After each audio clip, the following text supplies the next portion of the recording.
Hi, this is Allison with Vigilant K9 Training, and this is Thea's instructional go-home video. We did make this video as explanatory as we can to help promote a good transition back into her home life. When Thea was first dropped off, we saw a lot of leash pulling, over-exuberant excitability, a lot of jumping, just kind of overall not really knowing her own size and just being your typical puppy. Unfortunately, with a 8-month-old puppy the size that Thea is, those behaviors can be not only a nuisance, but they can also be a hazard. As you can see in the video, she's very distracted. She's pulling, she bounces back up on me. There's a lot of pawing involved. At the first part of the video, she almost knocked the phone out of my hand. She was so excited. We focused a lot on calm behaviors and really narrowing down her expectation of how to behave. Place training was a huge component into Thea's obedience program here. We'll use it a lot to keep her calm around distractions and while she's in the house, and especially while guests come over to visit. With Thea, because she is e-collar conditioned, if she gets off of the bed fully, we want to press the continuous button on her e-collar and guide her back onto the bed and remind her to stay. If she just puts 2 feet off the bed, we do want to issue just a nick correction on that collar to remind her to stay on her bed. You can give pats and rewards when she's on that bed, but until she is told the free command, we really want to make sure she remembers to stay on that bed. Again, she understands the e-collar correction. If she fully gets off and goes up to someone or something, hit that continuous button that we showed you in the video previously. If she just makes a step off or is interested in trying to smell something and doesn't fully come off the bed, go ahead and issue that nick correction. It just as a reminder to make her aware that she should still be laying and chilling on that bed. If she's laying calmly, she can have a bone or a reward, or you can pop a treat if you would like to.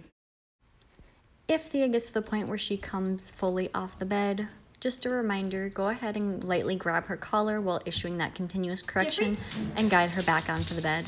Once all 4 feet are on that bed, we want to release the pressure from the collar so she's able to turn the pressure off by following the command fully.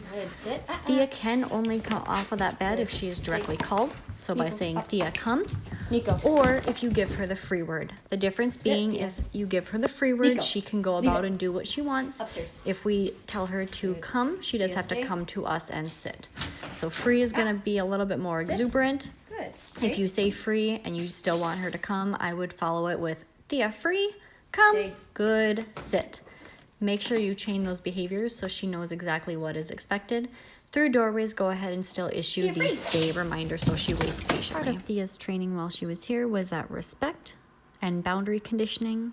Boundary means all doors, not only the kennel, but also the outside doors going to and from walks in the backyard. Thea was to remain inside the boundary where she is at the start until we are told otherwise. So until she's told she can exit, we do want her to remain in there calmly. When working on keeping her from bolting out of kennels, doors, and any other threshold space, if she does try and bolt, if her e-collar is on, we can issue a nick correction and remind her to sit and stay. If we do not have the e-collar on, we simply want to shut the door, remind her to sit, and reopen the door. Every time she goes forward, if the door has not been a free space, if we have not freed her to go through the threshold space, we do shut the door and remind sit. Again, if she has her e-collar on, we'll issue an e-collar correction, tell her no, sit. And then if we do not have it, that's when we want to go through the shutting the door. So in the kennel, if she tries to bolt out, simply shut the door, remind her to kennel, and slowly open the door again.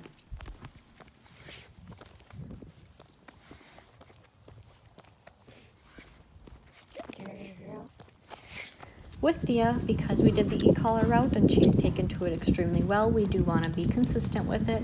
When she's going for walks to the vet or just in general out and about around the town, we do want to make sure that that e-collar is on and that it's fitted correctly so that we can help correct her if she needs reminders. With that e-collar, if she does have a tight leash, we want to issue a continuous correction and take 1 step back. If she decides to still have a tight leash, we can start turning the dial up until she comes back and has a loose leash. If she just gets distracted, you tell her to leave it and she does not leave it, we can issue out a nick correction. Same thing with stays. So the continuous correction is typically used for movement. Example, we're moving her back onto the place bed. We're moving her back into a loose leash heel. Or a nick command if she does not follow through. So if we say sit and Thea does not sit, we want to issue that top black S correction. That issues just a one-time correction like an attention getter. So we want to issue that reminder to sit. In some of these videos you can kind of see it. So let's see, she's itching at the collar here. So right there she came. So if I were to call her back, she did come back, but if I needed to, I would hold the continuous button down until she sat. And then she would be rewarded, which was just petting. In the next video, she's going to be walking nicely. If she were to walk away from me and get distracted, start sniffing something and not leave it when I asked her to, I would issue a nick correction and tell her to leave it. If the nick did not work the first time around, I would take a step back, tell her to leave it, and then do a continual correction until she comes back to me and leaves what she's after.